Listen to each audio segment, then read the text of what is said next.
बोलाए राम जी। काहे दिल बनवला बोलाए राम जी।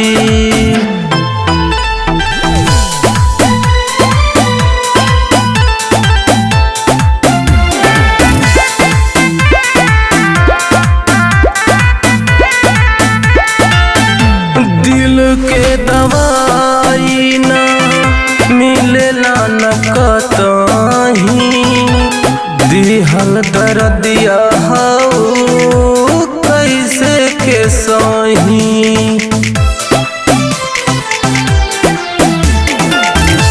दिल के दवाई ना मिलेला न कतहीं, दिहल दर्दिया हऊ कैसे के सही।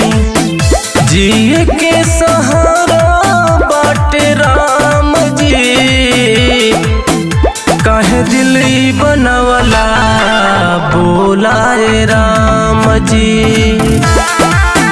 काहे दिल बनवला बोलाए राम जी।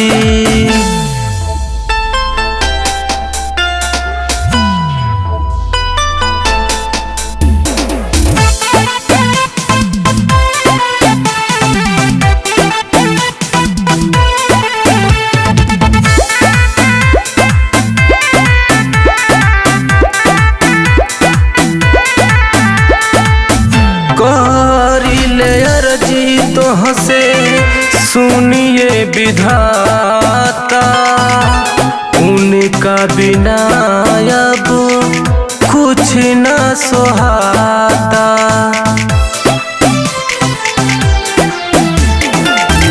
करिले अर्जी तोहसे सुनिए विधाता, उनका बिना अब कुछ न सोहाता।